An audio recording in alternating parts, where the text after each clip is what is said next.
Hi, everybody. Welcome to the OnStage Black Theater podcast. And we're really excited today. We are talking about the new movie, Blue Moon, which is all about theater. So it's going to give a lot of theater related conversation for us to have. And I think it's going to be an interesting angle to talk about this film that I don't know if anybody else is really going to be doing on their podcast. So it's going to be fun. And I am theater critic Rachel Wagner, and Jacqueline Collier is here. Oh my goodness, Rachel, I am thrilled to be here talking about Blue Moon with you. Yes. I'm Richard Linklater is one of my favorite filmmakers, and then combining that with our love for theater and getting to dive into this with you, I just think it's really Mhm. special. Oh, that's cool. I was going to ask if you were that familiar with Linklater, if you were a fan. So, uh, the Before trilogy and When Harry Met Sally, those are my four favorite movies. So Ah, I'm a Richard Linklater huge fan. I also really love Boyhood. I think he brings this vulnerability and like this insight that just is so special. Like I feel I'm always like so deep in my feelings when I get to see uh-huh. his work, and I'm extremely excited about the Merrily We Roll Along that he's doing. Oh, Do, is he? I forgot. He's involved with that yeah, I think with the I'm pro shot. think so. Yeah. Well, actually, wait, have you heard about this? So basically, Richard Linklater is doing a Merrily We Roll Along that is like Boyhood, where he's actually filming them. They're going to age. Like he's going to film it over a Oh, period of I think it might be like 30 years. So it's gonna be like Boyhood. And oh, I'm like, oh my gosh, I just have chills thinking about what a cinematic oh, that is feat cool. that is Yeah, going to be. that is cool. Well, Richard Linklater, he doesn't get the credit he deserves for having a pretty diverse Yes. filmography. He's definitely very well known for something like Boyhood, Slacker, Dazed and Confused, films like that are more like grounded and indie and kind of a thing. But then he also has mainstream films as well, like School of Rock, and he even has animated films, Apollo 10 and a half. That's actually really good. It kind of went under the radar during the pandemic, but it's actually really good. And then Waking Life, and then he just did Hitman, which was like a very mainstream comedy, really fun. So he has a lot more diversity than given credit for. Yeah, it's really interesting because I feel like I just really know like the Boyhood, Before Sunrise, Before Sunset, Before Midnight of it all. And of course, like School of Rock. And I'm like, I really Mm-hmm. need to just go through all his filmography and watch it all. Yeah, yeah, yeah. So it was interesting. So I got to see Blue Moon at TIFF, and that was really cool to get to see it on the big screen at TIFF. And he also had a movie called Nouvelle Vogue. I'm probably saying that wrong. I apologize. At the festival, and it's interesting because both films. So Nouvelle Vague is about the filming of the movie Breathless by Jean-Luc Godard, and Mm. so it's kind of behind the scenes of French New Wave and filming it. I really enjoyed it. I thought it was very, very entertaining. And then he has this Blue Moon, which in a way is kind of a behind the scenes of early, Broadway songwriting, that kind of a thing. That I think they feel somewhat similar. So it's an interesting little phase for him to have. I'm curious when you were watching it at TIFF, Rachel, what the audience reaction was for both of Mhm. these films. I mean, especially Blue Moon. I'm curious, like what, Yeah, because I watched it alone, so that's a different yeah. So experience. it was pretty good. It was late. It Yeah. was the screening, I think, started at 10:30. So it was maybe if it was a little low energy, it was probably because of myself having literally watched 5 movies that day. Yeah. And Wow. yeah, but I was also in the very, very back row, like on the Yeah. face, which is interesting. But it had a pretty, I think, pretty good response. It's a movie that feels like a one man play. Right? It feels very theatrical, Yeah. you Yeah. know, Absolutely. that it Absolutely. kind of reminds me of something like Fences with Denzel Mhm. Washington and Viola Davis. That's it feels like a two person play, but it Yeah. feels theatrical, Yeah. you Yeah. know. about it. It definitely feels like a play, which I Mm-hmm. loved. I mean, Mm-hmm. completely. Yeah. Yes.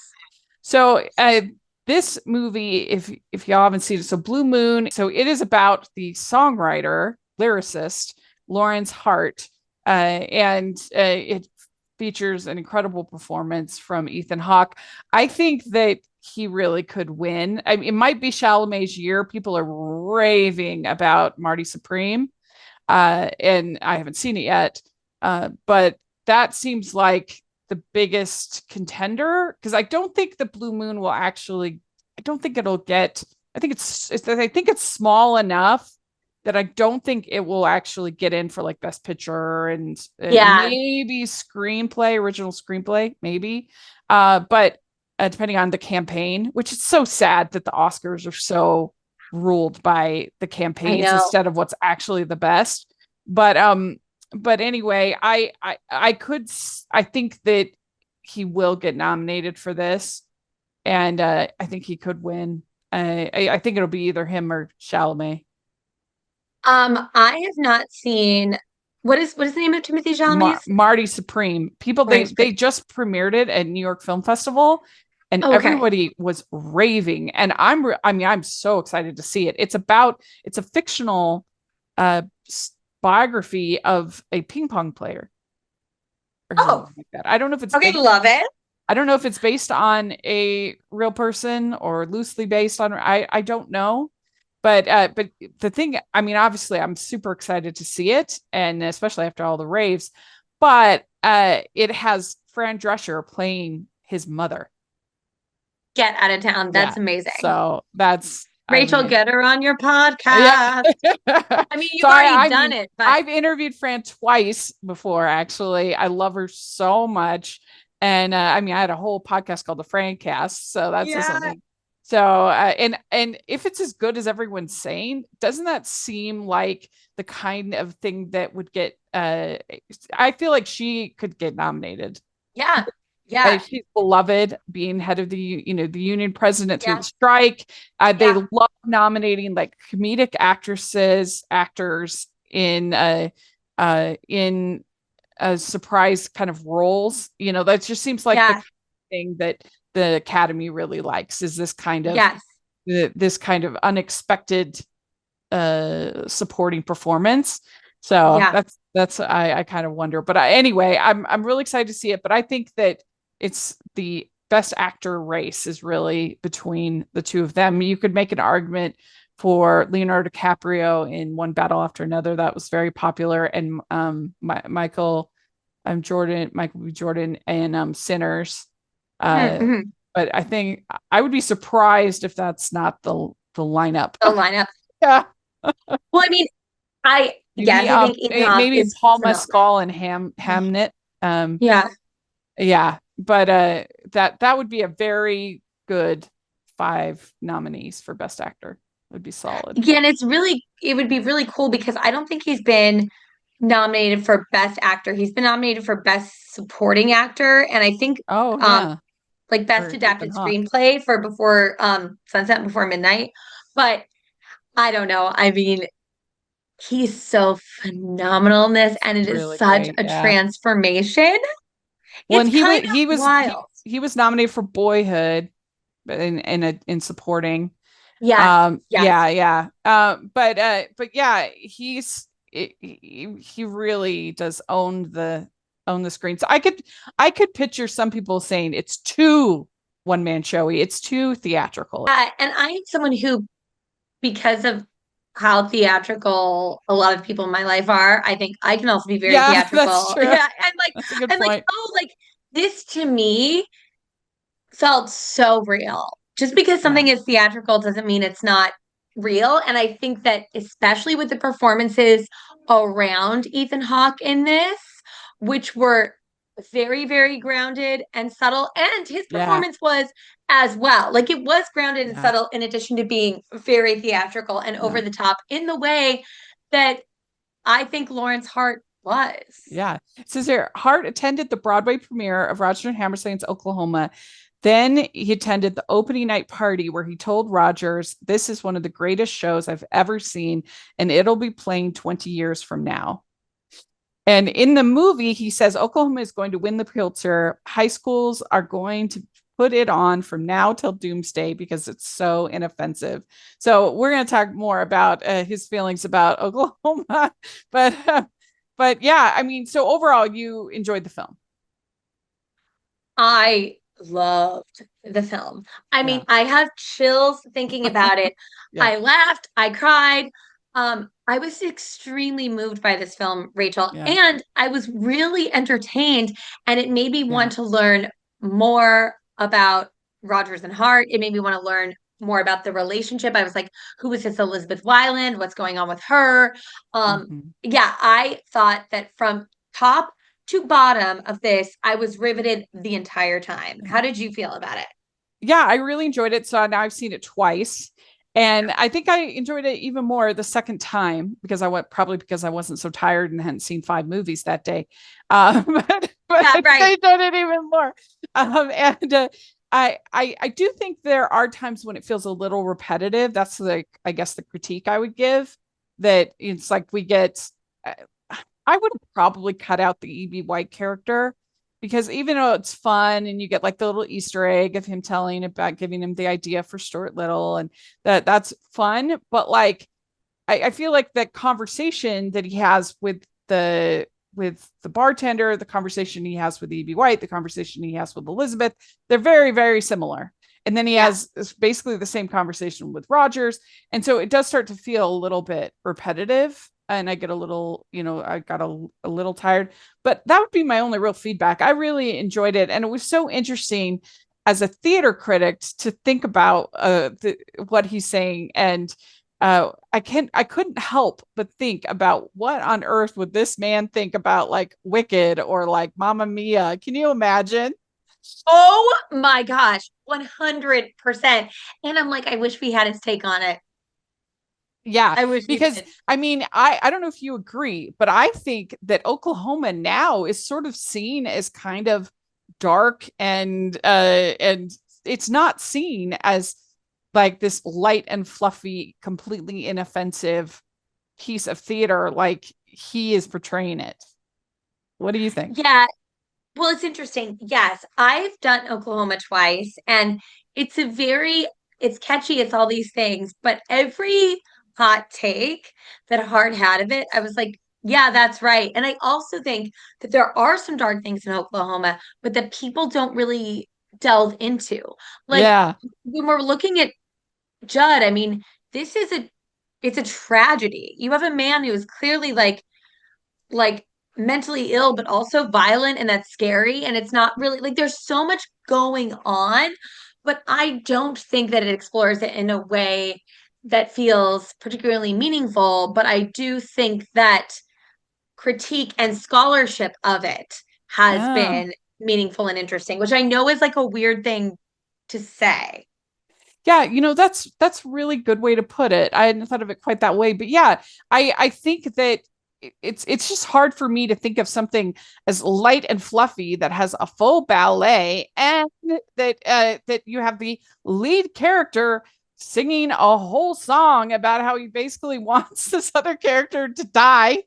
And I mean, I Yeah. outside of Adu Annie, I really don't think it feels uh like this does not feel like the Mamma Mia of its time. And it's interesting too, because if you look at Carousel, that also has quite a bit of darkness for Yeah. what it is. I mean, I definitely can see why people make that complaint about the Sound of Music because you're dealing with Nazis and you've got people, singing and dancing and all around Salzburg and everything. I love Sound of Music, of course. It made me think that I feel like we have evolved so much that the pop musification of Broadway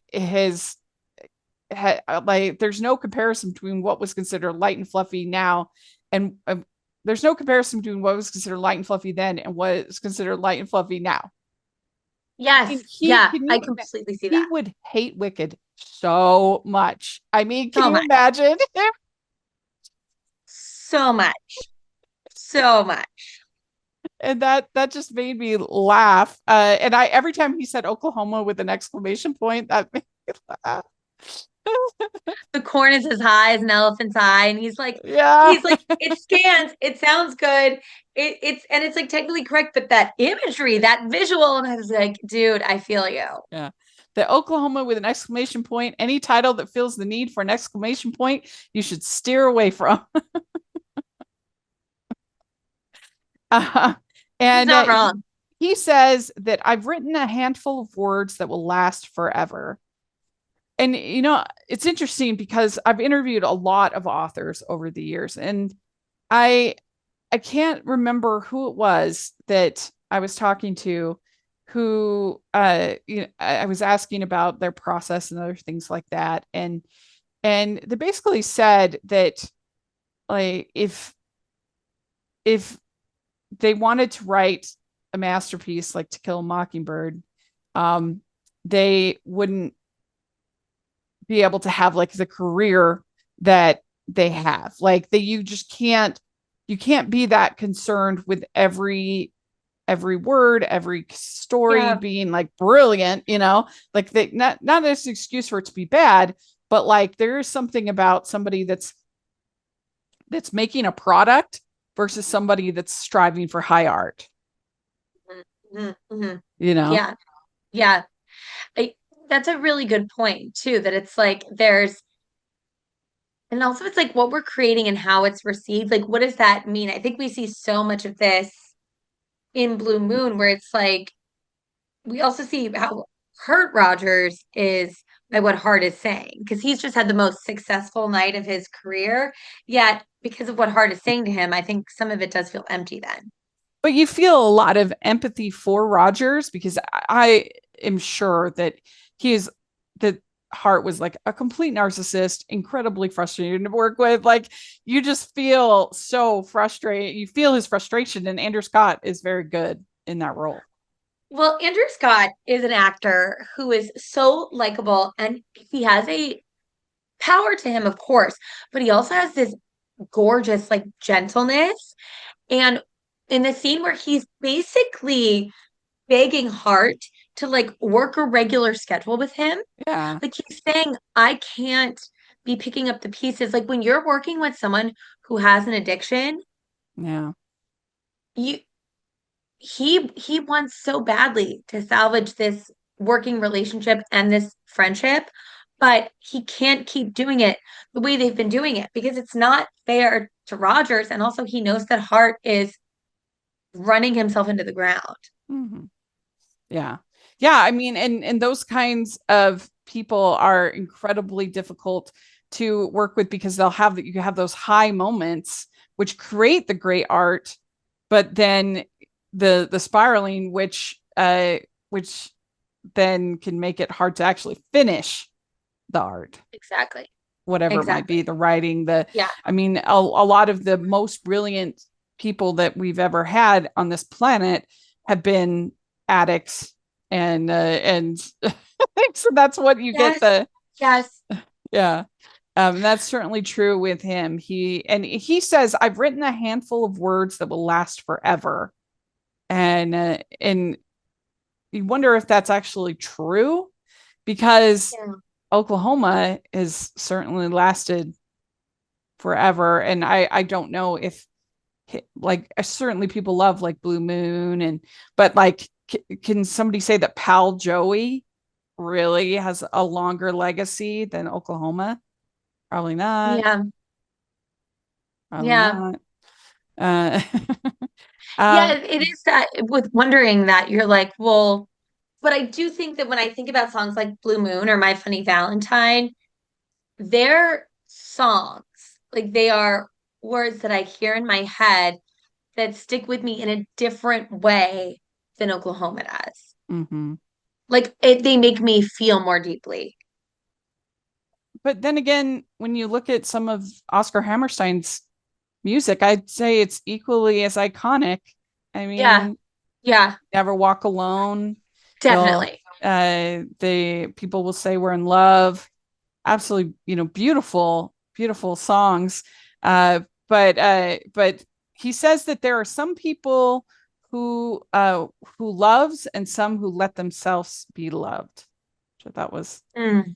an uh, interesting uh, Yeah. moment in the script. And how did you feel about E.B. White as a character? What did you think about that?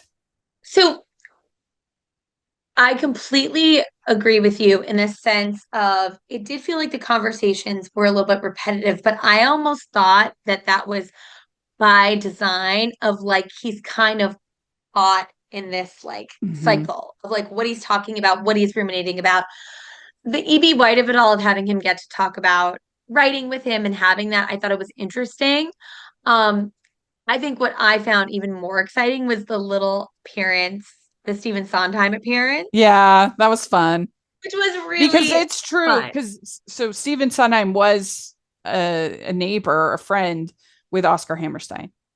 That's a Yeah, true thing, and so which is interesting when you think of Sondheim and his. yeah, I mean, obviously, Hart would like Sondheim much better than Hammerstein, yeah, because Sondheim yeah. takes way more risks than. But I mean, it's too bad that that Hart wasn't around for Sound of Music, because if he hated Oklahoma, he can you imagine how he would have That's felt being Jewish and he would have hated Sound of yeah, Music so much. so much. And I think he would have had really funny takes on it too. Yeah, he would have.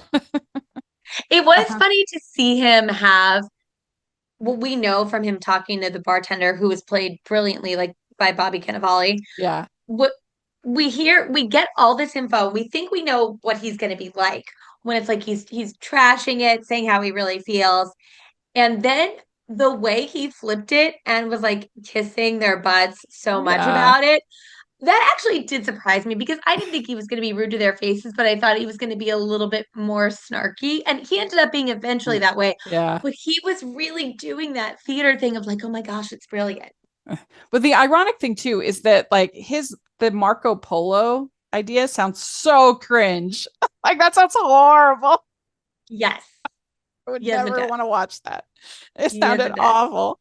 Like I'm gonna But take a hard pass on that. yeah, so Rodgers, he asks him, he says, rewrite, we're going to do revival of Connecticut Yankee and write 5 new songs. And that actually did happen. Yeah. He wrote 5 new songs, and it was the last thing that he did before he died. So that's kind of an interesting trivia. And he says to Rodgers, he says, well, why aren't you writing your dream show? And he says, my dream show is Oklahoma. And he's like, what? That is, this is fascinating because it really is this instance where when you love someone so much or you feel so close to them Yeah. or like your artistic soulmates, and then they say something that you're like, oh wow, I don't relate to that at Mm-hmm. all. Yeah. And that was, in the movie, Hart is talking about how the best love stories are friendship. Mm-hmm. And you can see that so deeply in the way that he feels for Rodgers, even so much so that he needs to distract himself from the biggest heartbreak of his life by giving himself this sort of unrequited love story with Elizabeth, Mm-hmm. which I thought was Yeah. Yeah. fascinating. So Roger says, guy getting the girl in then is too easy. You've just eliminated every successful musical comedy ever written. He's not wrong. Because he says that you need to have hard earned joy and unsentimental joy. And again, aside from Ado Annie, I would say that Oklahoma is pretty unsentimental. Like, I don't think it's that. Yeah. I really don't. I mean, they they end up getting married by the judge after killing a man. Like, I just don't think it's that sentimental. It's so funny to I love me. that after killing a man. But and then he says you can do something so much more emotionally complicated. And they get into this debate, and he says, "Well, what Irving Berlin, White Christmas," and which was interesting because I mean that seems way fluffier Yeah. than Oklahoma to me. Oh, yeah, for White sure. Christmas, Yeah, for sure. yeah, Yeah. And I funny. think it is so interesting to see Hart just be so jealous Yeah. of Well, he says they him, of want to Hammerstein. laugh and cry, they want to feel. And I you'd like to think that's the case, but I don't know. I think I think people definitely want to laugh, but I don't know if yes, certainly there have been successful tearjerkers on Broadway, of course, but I don't know anymore if people really want the full emotional experience. I think people want to, so many of the musicals, and I like a lot of these musicals, are just basically glorified concerts. I mean, look at Yeah. Six. It Yeah. literally has no plot. It's Yeah. just a Yeah. concert. Huge I hit. will say, oh yeah, huge hit. And I will say, as someone who absolutely wants to have the full range of emotions when I go to the theater, it has been hard for me over the years to really understand and accept that people don't want that always. Yeah. You're exactly right, Rachel. And I think I really thought that, like, deep down, people want that. And I'm not saying they never do, but I do think that lots of people want to use it as an escape, which Mm-hmm. is fantastic also. I want to use it as a way to help me, like, figure out life, practice empathy, be in the world, get to study people. But some people want to use it as a fun escape. And you know what? Good for them. Good Mm-hmm. for them. And Yeah. so not everyone wants what you want, Hart. I do. Yeah. I do. But Yeah. like not everybody does. Yeah. I mean, and a part of that is probably also just the expense and the risks and the investors and the that all come into play as well, because the more emotional, the more bigger of a risk it's going to be. I mean, I give the investors like some degree of credit because they keep trying with something like, Yeah. remember what was it, 2 years ago they had that the Wine and Roses, Days of you Wine and know? Roses. Yes, Yes. yeah. Yes. And I'm like, Yes. who greenlit this? I didn't see it, so I can't speak to it. But I just think like, how did somebody see this as like a bankable? It's all about them like and their benders and getting all drunk and miserable. It's depressing and Yeah. like who thought this was a sellable concept? It's Well, really especially interesting to who me. thought that this would work on Broadway. Yeah, that's what. Yeah, Yeah. absolutely. Yeah. Like, yeah, maybe off Broadway, I could see Yeah. it. Yeah, that makes sense. But you can't watch this movie and not think about what he would think about modern Broadway. He would hate it so Oh, much. so much. So much. Yeah. Like, yeah, he would not be able to stomach it. Like I did think about, I wonder what he would think of Hamilton. That would be very interesting to know Hart's opinion about Hamilton, because it is very entertaining, but it also like goes to some, it has some deeper themes and some like it's pretty well rounded, but I think Hart would be a fan of Hamilton. I also think I think the beauty of the lyrics, the interestingness of the yeah. lyrics and the way that they scan, Yeah. I think that Hart would have been all in on. I think he would love something like Kimberly Akimbo. Yes. Like that as I wasn't the biggest fan of Kimberly Akimbo, but I think he would love it because I think it has the emotional complexity with the characters and the I do think, even though I thought the songs weren't that great, I do think lyrically it has some nice moments that he would Yeah. like. And I think he'd like that about Hamilton too. I think he would like the lyrics. Yes. Yeah, that Lynn Absolutely. does. So Rodgers, he says, your work is brilliant. That's not the problem. It's never been the problem. Mm. Yeah.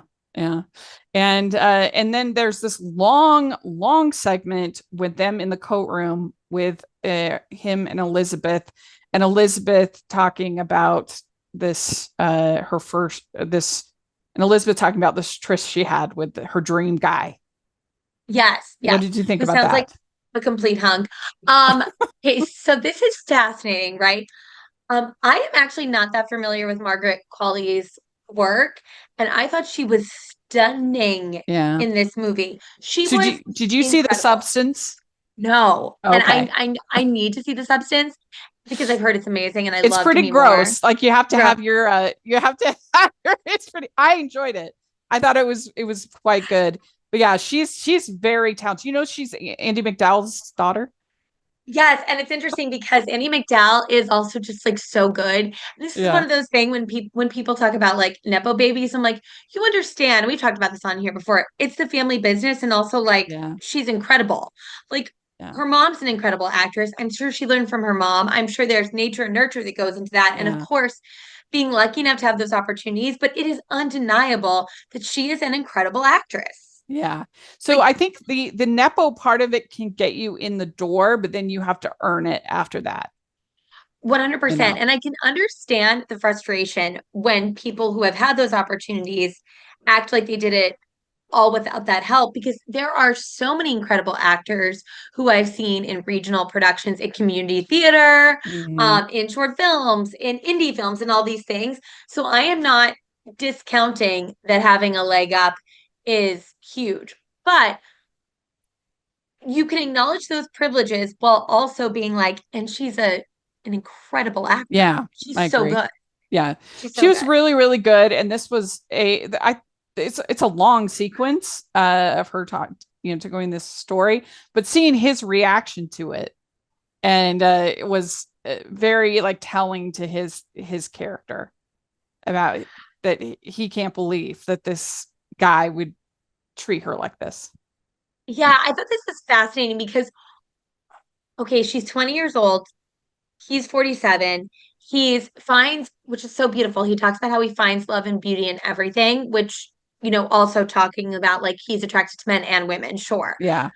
But this is not just a love and care he has for her. This is an Mhm. obsession that he's pouring everything Yeah. into. And he's mentoring her for sure. But even the way she says to him about how she's never had anyone be so interested in what she has to say. And you can see him drinking in everything she's telling him, even when it's about another man. Yeah. Yeah. I mean, and there is something that's so, so appealing about somebody who will just sit there and listen. That's like, that is such an attractive quality. And then like, oh wow, you're letting me tell this story going on about what's going on in my life and just being completely interested in what I have to say. Like that's so attractive. Incredibly. And he's almost doing it with a giddiness Yeah. of like almost like a gossip giddiness that when I hear the phrase like hot goss, or I think about stuff like that, it's like he's listening and taking it all in, but in a way that is not that doesn't necessarily feel very masculine. And I mean that in a good way. Like he's like, oh, tell me, let's dish. And she's getting to have this kind of interesting relationship with him that I'm sure is unlike any other relationship that she has in her life. Yeah. I do think it's really funny how they make him feel really small.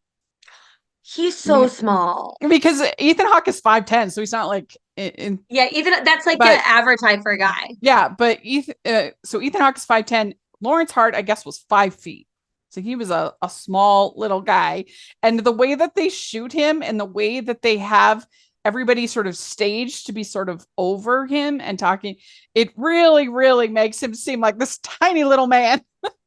Rachel, there was one point. So, like, when he's at the bar, it's less noticeable, but of course, he looks small. And then he looks small, But there was one point where there's a shot of him standing next to Margaret Qualley, who looks like Yeah. she is twice his size.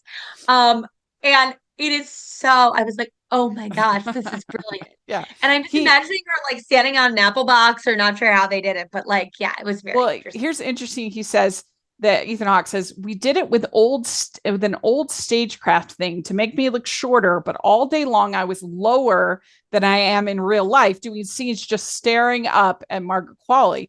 It's very interesting how people treated you differently, particularly the way women treat you. Everybody giggles at you, they poke your ear, they pat your head, and they don't take you seriously. It was very important for me to understanding Larry Hart and how he moved through the world. Oh, Yeah. that's beautiful. I mean, and even the way his hair was in the movie. Everything he Yeah. transformed He into says Larry Hart. the greasy comb over barely covers his head. It was demolishing to my vanity, as was performing as the shortest man in the room at all times. But what was so interesting about that too is like knowing that that's the way Hart moved through the world and that he sort of had to be the most interesting and charismatic person Yeah. in the room because of that. Yeah. Um, I thought it was heartbreaking, after this beautiful sequence with Margot Qualley and talking about her birthday and all these things.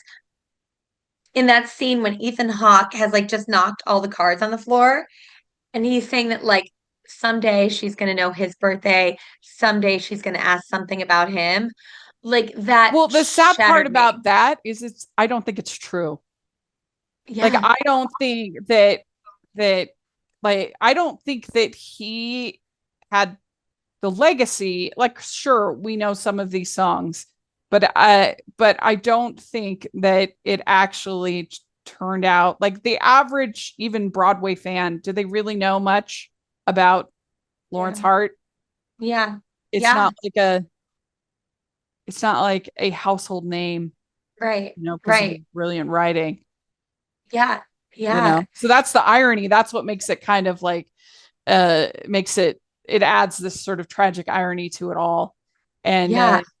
and evidently him and Linklater wanted to make this way back in 2008, but Linklater didn't feel like he was that he was that he didn't Linklater didn't feel like Ethan Hawke was ready. It says Rick would say, "I need you to have more lines in your face," and I'm like, "We'll fake it." And he said, "No, we won't fake anything. We'll wait." He's so patient. He could just went and hired a different actor or whatever, but he didn't. He just waited. And I can only imagine that not only the lines in the face, but just his experience working in Hollywood, would make him more be able to give more to this performance because they waited. I um I think that I mean I just get chills when I think about Linklater's patience and care, like Mm-hmm. especially in a world that even where filmmaking is so much um commodified and there's capitalism and there's all these things that go into it. Yeah. And he's like, well, wait, he is a true artist. And Ethan Hawke is like 54 now, so he's older than Hart was. But I think that's exactly like Richard Linklater was spot on. Ethan Hawke needed more of this experience. It's like, we will wait. And now that it's time, Mm-hmm. also, I get these like excited feelings when I think about how long Ethan Hawke and Richard Linklater have how long they've been collaborators, and also how that applies to like Rodgers and Mm-hmm. Hart, and thinking about Yeah. how these are creative soulmates, like are just as important, if not more important, than certain family relationships, friends, romantic relationships. Like they are holy and divine. Like it is something that is really incredible. And Ethan Hawke and Richard Linklater have an incredible love story. Mm-hmm. Yeah, definitely. And just to see how they have been able to create such a variety of projects, so many different tones, so many different, like they know each other as actor and director, that they're able to do really, really cool things Yeah, over the years, yeah, which has just been neat to see it evolve. And so yeah, I really am glad they waited, and so it wouldn't feel fake. That it would feel the grounding that this film needs. Definitely. absolutely. And I like that. The probably one of the best moments when he's talking to Rodgers and he says, "Those characters are unrecognizable as human beings." I laughed at that so hard because I did think about doing Oklahoma and how they do seem, yes, you can put all this heart into them, but pun intended, but they are a little bit feeling like they're caricatures. Like I can see that. I can I see mean, that. I especially see it with Adu Annie. I feel like he's sort of taking her and blaming of all the rest of the characters on, and he's like, you when your lead character is named Curly. But That I would not say that Curly is some fluffy character. I mean, like I said, he sings a whole song about wanting to kill a man. yeah, Uh, yeah. but yeah, that was a great line. These are not, and I kept thinking about again modern Broadway and how many characters are unrecognizable as human beings. As human beings. Yes, 100%. You're like, now I'm curious what you thought about the introduction that he makes of Elizabeth to Rodgers at the Well, end and how that all see, shook out. that's one thing too. Is I wonder how premeditated and manipulative she is in this relationship. Like she's definitely treated as kind of like the shit's a goddess, you know, of and she knows that she is admired by him, obviously, but like she does use that to her benefit of getting introduced and but like how much does she actually love and admire him and how much is she using him to get further in her career? I don't know. I'm not sure, but yeah, she does get introduced at the end and then ends up leaving with Rodgers to plan their next show. Yeah, it's interesting. I definitely felt like I feel like her fascination with him was completely genuine, but I think that she was never going to do anything well, I do think they also had a romantic friendship, but she was never going to do anything sexual with him. Like, let's be Yeah. real. That was never going to happen. When they're like, Mm-hmm. "Oh, like when I saw her being somewhat inauthentic, the only moment that I really clocked that was when she talked about how at the lake house they both decided not to have anything physical happen out of respect for their relationship. And that was the only time that I called BS on Elizabeth. I was like, Mm-hmm. no, it's because you're not attracted to him like that. You were drawn to him. You may think that you're attracted to him in like a different way, but when push comes to shove, you don't even want to kiss this man, let alone Yeah. do God knows what else. So Mm-hmm. I thought that that was brilliant. Maybe I was projecting a little, but I thought that was brilliantly played by Margaret Qualley because I saw that. And all the rest of it I thought was so genuine. And yet, I don't necessarily think it's manipulative, but I think she absolutely wants to be in the circle. She knew she wanted to come to this party to end up talking to Rodgers so that she can, go Well, on to the next and thing. the bartender says that I think she realizes she's being adored by one of the great appreciators of beauty, Yes. and so that's got to feel kind of good for your ego. Yeah, Rachel, I love that you pulled that line because the fact that um, the bartender says that to Evie White, I right? think so. Yeah, yeah, Yeah. So the fact that that was what Bobby Cannavale's character, the bartender, thought about it, it wasn't like, oh, she's using him. It's like, no, that there is something beautiful in that. That to realize that you were adored by someone who can appreciate beauty, of course you're going to feel a certain way. So yeah, I yeah. absolutely thought that she felt a pull towards him. And but then when you see her, you see when she turns her light on people, you see how powerful it is. Mm-hmm. And you see how powerful it is when she turns it on Rodgers and how he's just completely enamored of her too. Do you have a favorite like Rodgers and Hammerstein musical, old school? Ooh, that's tough. I would probably say Carousel. Ooh, What interesting. would you No, what would you say? I mean, I would say The Sound of Music. I just have Yeah. too much nostalgia. I get the critiques, I get the flaws. I totally understand it. And I say that and I do think the movie cleans it up a lot. The movie is a lot better than the stage Yeah. version. It's it moves things around. It cuts out several songs that are not good. So the movie is a lot better than the the musical, but I still think in the end it's probably my favorite. But yeah, I mean, it's it's interesting. I wonder what he would think about if he hated Oklahoma that much, what would he think about The King and I? Oh my gosh. He would What hate would The King and I so he would hate much. The King and I. You know what I do wonder what he would think about though? I wonder what he would think about South Pacific because Ooh, yeah, I Some forget about Enchanted South Evening, Pacific. yeah. And Good for point. me, Some Enchanted Evening gets all those same things going as like My Funny Valentine and Blue Moon.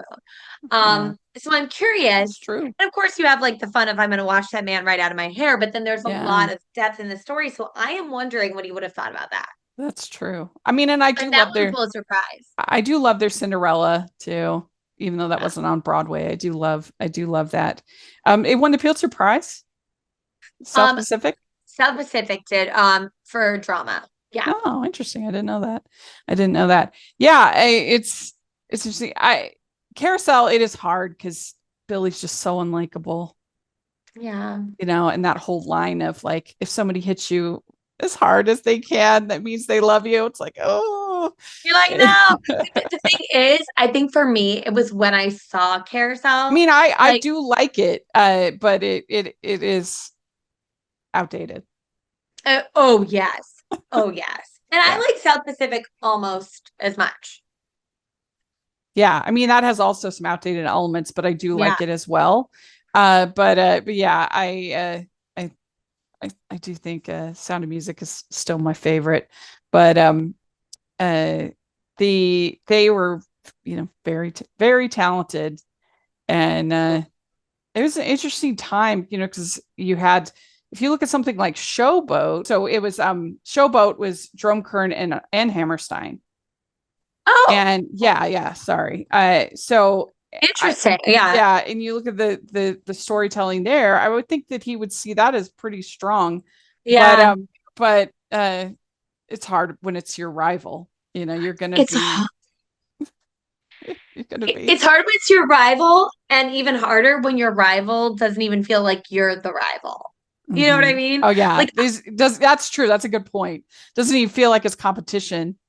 no, 'cause you could tell that Hammerstein has, even the stuff he says to Hart, like Hammerstein is portrayed as a really gregarious, loving, maybe a bit of a buffoon in this, but not like he's Mhm. portrayed in a way that makes him really likable. And even when he says he's like, Yeah. we're the same age, Larry, but like you were always like the leader. Like there's a lot there. And I will Mhm. say this, the last, well, it's not the last frame, but it's like right before he starts to go talk to the bartender again, which was so beautiful.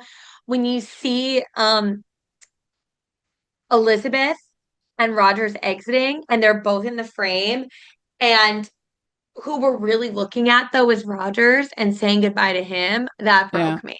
That Yeah. broke me. Yeah. It was That so was a good good. moment. That was Yeah. definitely a good moment. Did you know that here's a piece of trivia? Did you know that Richard Rodgers was the first ever EGOT winner? I did not know that. Yeah, he was the first one to win an Emmy, Grammy, Oscar, and Tony. Well, you know what? Way Well to go. served. And Andrew Scott makes him so hot in this. Yeah, yeah. Look, Andrew Scott is just a gem. Also, another trivia. Did you know that both Oscar Hammerstein and Richard Rodgers' wives were named Dorothy? No, Yeah, that's so funny. they're both named Dorothy. But anyway, we do get a little hint about Carousel. He says that the next project they're going to adapt the play Lilium, and Yeah. Hart cannot believe that. What? Yeah. He's like, That's a good moment. So anyway, I think it's an entertaining film. I think that theater fans will really have lots to chew on with it, to talk about. Again, I kept thinking about what the heck would this man think about something like Rock of Ages. Can you imagine what he would thought of these shows? he's rolling over in his grave. none of those human none of those characters are recognizable as human beings. So I would definitely recommend checking it out. It's getting, I think, a pretty good rollout, which is nice Yeah. because Linklater, a bunch of his recent movies have been straight to Netflix, which is annoying. Yeah. But this one is getting released by Sony Classics, so you should be able to see it. I think it's definitely worth a watch. for a great performance, a pretty good script, and just to dive into a piece of Broadway history Yes. and also, writing, movies, arts, all of that. I think it's worth a watch for sure. Should we go to Sardi's next time you're in town? Yeah, let's do it. Let's do it. And then we'll go see a musical where there are no recognizable humans. Yeah, no recognizable humans. That sounds like a plan. Well, very good. Let us know if you've gotten to see the movie, what you think, and what's your favorite Rodgers and Hammerstein musical. What do you think about Hart's critiques of Oklahoma and other things we've talked about? Love to hear your thoughts in the comments. And make sure you check out OnStage blog for articles daily on lots of interesting topics. You definitely want to check that out. And Jax, how can people find you? Jacqueline Collier on Instagram. Great. And you can find me at Rachel's Reviews all over the place. And you can find me at rachelsreviewstheater.com. Also, my review from TIFF, you can find at rachelsreviews.net. So lots of coverage over all of my different content. Definitely take a look at that. And yeah, make sure that you like and subscribe to the channel. We've got a playlist with all of our different topics, and you think we'll enjoy those episodes. And if you are listening on iTunes, please leave your ratings and reviews. We sure appreciate it. And we'll talk to y'all later. Bye.